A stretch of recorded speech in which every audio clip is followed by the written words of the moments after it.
Balik lagi di ROAS, Ramalan dan Obrolan Advertiser Sukses. Ya, kameranya bingung, ini ada Aris soalnya kan. Gak ada kamera tengah, bos. Jadi ini rupiah melemah, US dollar naik ke 16.300, bos. Oke, ini kita bisa lihat di sini ya. Oke, nih di tanggal 18 Desember 2024 di. Jadi The Feds tuh kayak bapaknya BI-nya ini, itu ya, iya, BI-nya di sono ya kan. Si Pak Powell. Jerome Powell, bukan Jerome Pauline. Jerome Powell. Dia menurunkan suku bunga. Logika sederhananya ya, di tanggal 18 Desember 2024, kalau misalnya nurunin suku bunga, kan kalau bunganya nih, kalau misalnya anggap kita nggak ngomongin riba dulu ya. Kalau lu bunganya kecil, lu mending nabung apa nggak? Nabung. Bunganya kecil. Bunganya kecil nggak? Pantes rugi mulu ya trading. Pantes trading rugi mulu ya. Kalau bunganya kecil, pinjem. Lu lebih mendingan pinjem atau nggak? Nggak, pinjem. Pinjem kan? Pinjem. Nggak nabung kan? Nggak nabung. Oke, kalau misalnya banyakan orang yang tidak nabung, supply uang di masyarakat makin banyak apa makin sedikit? Banyak, banjir ini. Betul, karena diambil dari tabungan. Yoi. Oke. Kalau misalnya supply tambah, demand-nya stay, harusnya harganya turun kan? Turun. Cuman ini menariknya, kemarin The Feds atau Bank Sentral Amerika, dia itu menurunkan suku bunga, tapi harga dolarnya naik. Oh, yes. Harga dolarnya naik dibandingkan rupiah. Kenapa? Karena satu, orang-orang masih punya sentimen bahwa kata-katanya si Jerome Powell, dia bilang ya ini turunin suku bunga, tapi kedepannya gue masih pantau dulu, kemungkinan besar suku bunganya dipangkasnya yang tadinya ekspektasinya 4 kali jadi cuma 2 kali. Artinya masih namanya hawkish namanya. Jadi masih ada quantitative tightening. Sementara suku bunganya Indonesia, ini kalau misalnya kalian lihat garis warna pink ini ya, itu masih stay di 6%. Ya kan? Nah, ini yang gue bingung, BI masih belum mau nurunin suku bunga. Isu-isunya adalah BI itu mau nurunin suku bunga di sekitar, kalian bisa lihat di Antara ya, Antara News ini. Gue cari dulu yang di Maret. Mana ya? Maret sampai Juni. Nggak ada lagi. Nah, BI itu mau nurunin suku bunga tuh di sekitar Maret sampai Juni di tahun 2025. Sekarang logikanya gini, Bank Sentral Amerika nurunin suku bunga, tapi dolarnya naik. BI tidak nurunin suku bunga. Kalau misalnya BI nurunin suku bunga, artinya dolar akan lebih naik, rupiah akan lebih melemah. Jadi logikanya gini, kalau misalnya suku bunganya turun, logika sederhananya yang harusnya terjadi, kalau misalnya suku bunganya turun, mata uangnya itu melemah harusnya. Walaupun gak sesimpel itu, tapi buat kalian yang nggak bener-bener ngulik makro, simpelnya gitu dulu aja, ya kan? Nah, kalau misalnya BI nurunin suku bunga, kalau misalnya nggak ada kebijakan-kebijakan lain atau strategi lain, ini dolar harusnya makin naik. Tapi ada bagusnya kalau misalnya BI nurunin suku bunga, masyarakatnya makan. Ekonomi berputar, rupiah makin nambah supply-nya di pasar. Ya kalau rupiahnya nambah di pasar, ya masuknya ke kantong-kantong yang pedagang dan lain-lain juga. Ya kan? Nah, jadi kemungkinan besar ya, gua nggak ngomongin tentang negara dan mata uang di tahun 2025, tapi harusnya di tahun 2025 itu kita jualan lebih gampang. Harusnya, karena suku bunga turun dari isu BI. PPN 12% ya. Yes, betul. Jadi kalau kemarin kan kita ngomongin bahwa orang tuh jualan tuh masih seret, dan kalau beberapa bulan yang lalu kalian itu jualannya seret, itu bukan salah kalian. Itu memang ekonominya lagi lemah. Dan sekarang ini ekonomi masih lemah. Masih lemah.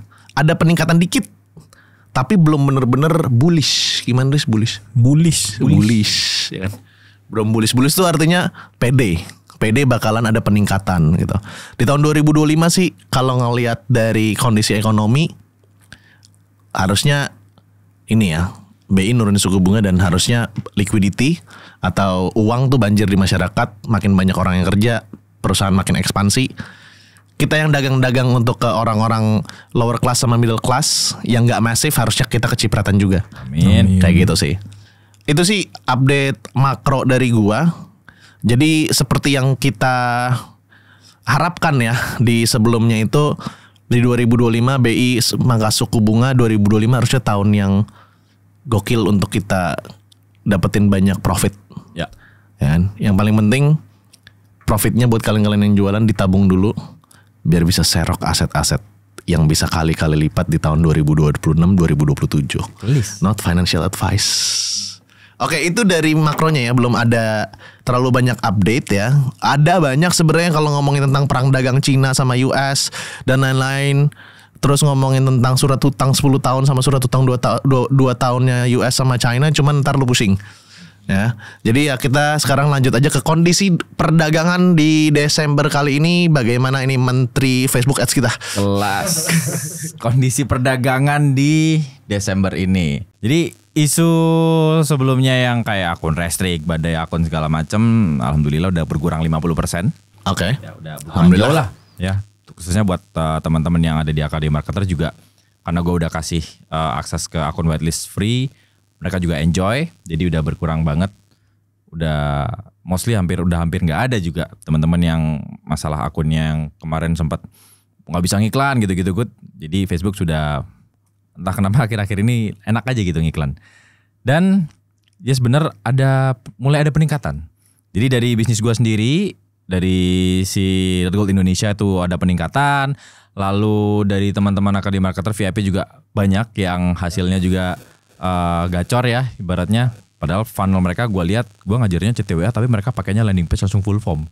Oh, memang ini apa akselerasi memang Akademi Marketer kalian anak-anakku banggakan ya. Ada, cuman itu tadi ya, ini buat teman-teman semua, produk itu harus dipilih, jangan asal. Gitu. Nah, jadi mereka yang bisa dibilang dapat cuan itu karena mereka benar-benar mikirin produknya disesuaikan dengan kondisi sekarang. Ini kan video kita syuting kondisinya besok Natal dan mau tahun baru dan libur panjang ya. Jadi mereka dan musim hujan, perlu diingat ini masih musim hujan loh di Indonesia.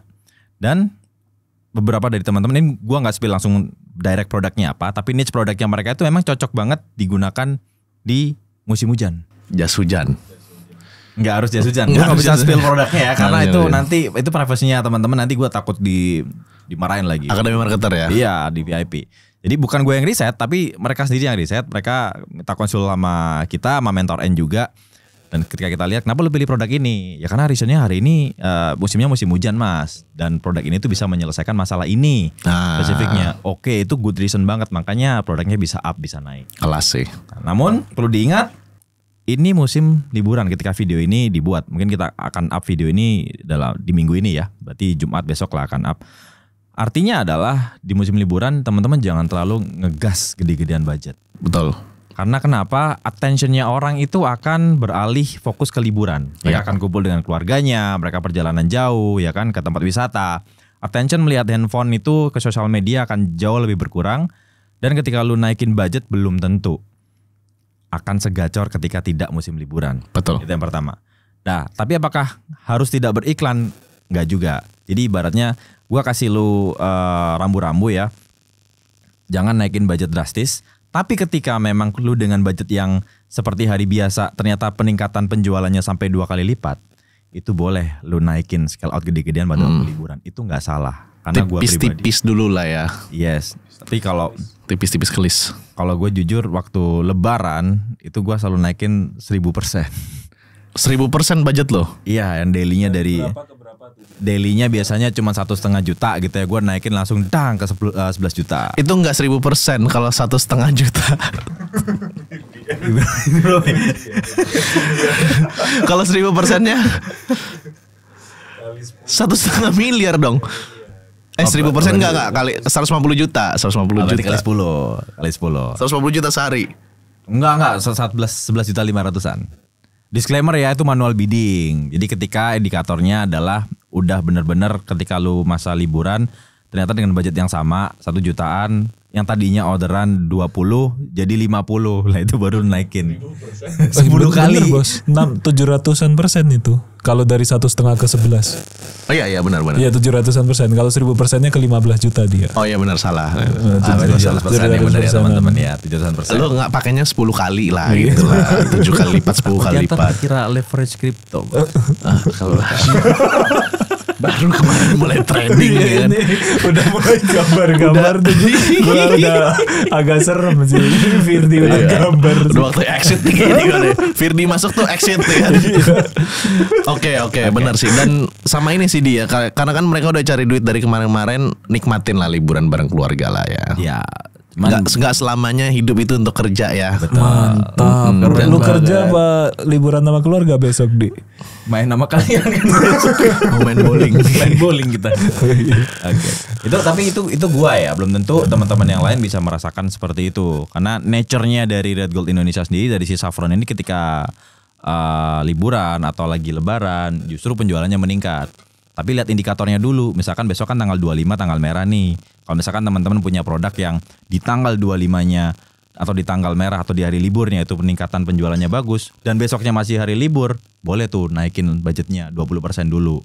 Dinaikin bagus, naikin lagi 50%. Itu boleh. Indikatornya apa untuk yang lu ngeliat itu? Fibonacci. Bollinger Band. Apa Ichimoku ya? Indikatornya dari penjualan aja. Ya, jadi misalkan hari biasa budget lu cuma 500.000 sehari atau 100.000 lah per hari. Dan di hari biasa itu penjualannya 5 misalkan. Tiba-tiba di hari libur tanggal merah 100.000 dapat 10 penjualan 2 kali lipat. Berarti CPP-nya turun tuh. CPP-nya kan turun. Ya itu pertanda bahwa iklannya minta di scale. Kelas. Berarti udah masuk ke golden Fibonacci dari CPP-nya itu lah. iya. Artinya Anjay. bullish up only, blue sky ahead. Sudah Firdi ungkep. Oke. Nah, oke, berarti ada peningkatan sesuai dengan makronya ya. Oke deh, jadi ada produk apa nih yang cukup oke di minggu ini untuk kita bahas nih ya, dan Oke. kita remake sedikit kontennya buat ide-idenya para penonton. Buat di ROAS ini sebenarnya ada 2 produk, cuman yang satunya ini gue kurang srek karena Masih abu-abu untuk di syariatnya ya, Ya, karena betul. ada beberapa pendapat ya, dan kita juga nggak mau bilang ini halal atau haram karena bukan kapasitas ya, kecuali kalau kita ngomongin tentang Fibonacci ya.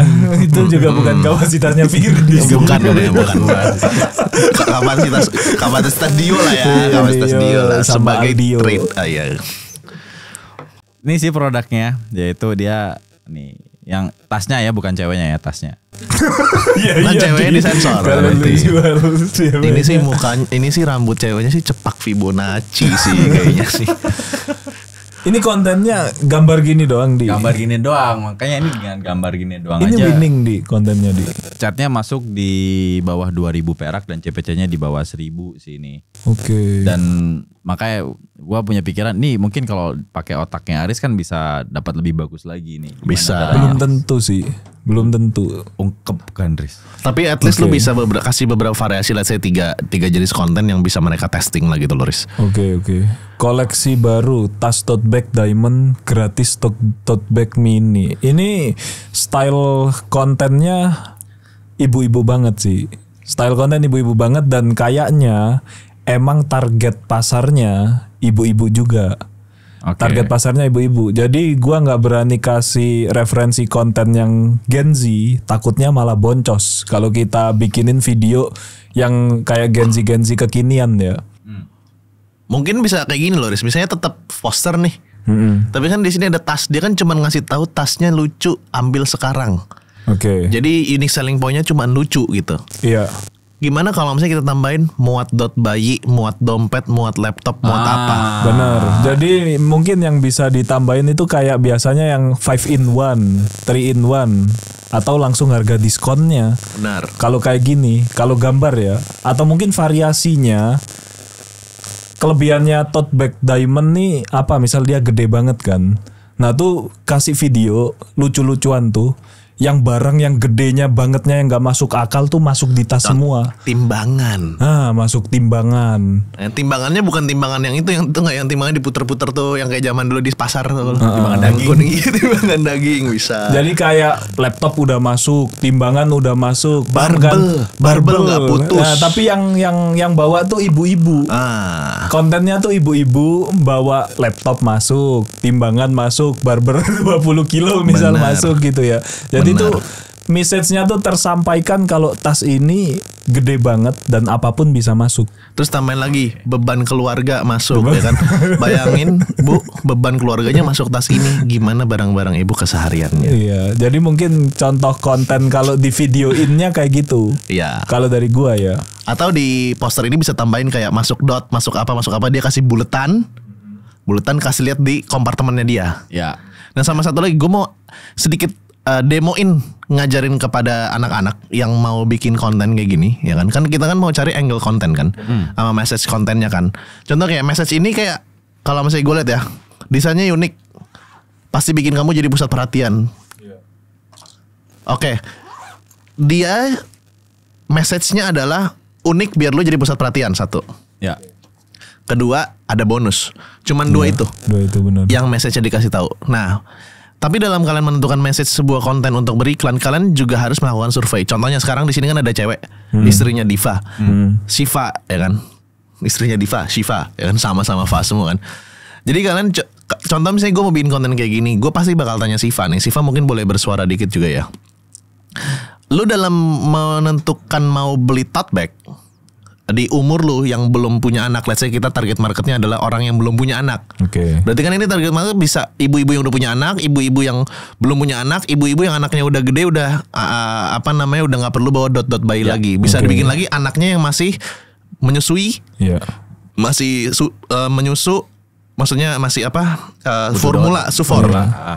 Ada lagi yang anaknya udah nggak perlu nyusu formula, apa yang dia bawa kan. Nah sekarang kita bisa contoh kalau misalnya mau cari message untuk segmen marketnya seperti Shiva yang ibu-ibu tapi belum punya anak, ya tapi udah punya suami gitu kan. Nah pertanyaan gue adalah, lu dalam menentukan tas, memilih tas, apa aja yang lu pikirin?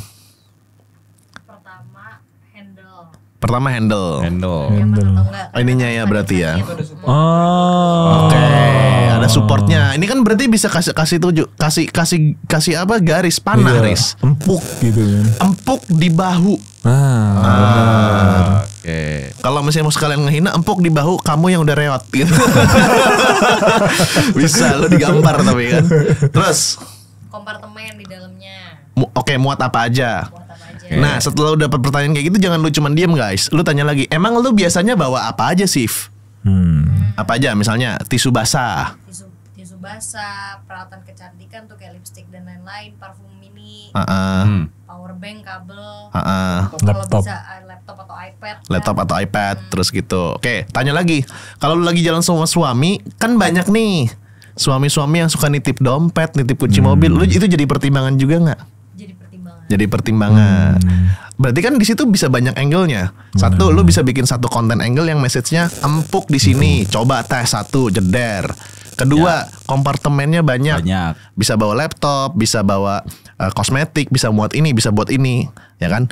Ketiga, bisa dibilang lagi angle-nya adalah kalau ada teman nitip barang atau suami nitip barang, semuanya cukup. Ya kan? Karena kalau misalnya istri gua, misalnya kita lagi pergi, dia bawanya tas kecil, dia nggak pernah mau handphone gua sama kunci mobil taruh di sana. Sementara laki-laki malas ngantongin barang. Kelas, bener. Nah, jadi main dari behavior ya. Setelah lu dapat, oke, gue dapat message yang pertama adalah empuk di bahu. Muat banyak barang, terus dikasih tahu barangnya apa aja kan. Ketiga, suami nitip barang nggak perlu takut berat dan penuh tasnya. Baru lu masukin ke jenis kontennya, bisa dibikin poster, bisa dibikin video, bisa dibikin karosel. Itu cara testing iklan guys. Benar. Bukan main asal ambil dari yang website dropshipnya lu hantem jeder kayak gitu. Lu ngomong lah sama temen lu dengan karakter-karakter dari si behavior tersebut. Dari satu produk yang kita bedah ini aja kita bisa dapat tuh ibu-ibu yang bahkan anak kuliah, ibu-ibu yang belum punya suami, ibu-ibu belum punya ibu-ibu yang belum punya anak, ibu-ibu yang punyanya bayi, ibu-ibu yang bayinya yang toddler, ibu-ibu yang baru anak kecil, ibu-ibu yang anaknya udah SD atau TK, bahkan sampai nenek-nenek. Ya, bisa. Painnya mereka apa gitu. Apa yang mereka harapkan dari produknya kan. Jadi jangan males. Lu telepon lah temen lu kayak gitu. Gue lagi jualan barang kayak gini nih. Lu kira-kira kalau beli tas kayak gini apa aja yang lu pertimbangin, catetin. Testing itu namanya testing. Message dan yang diajarin di Akademi Marketer. Mandas, kelas.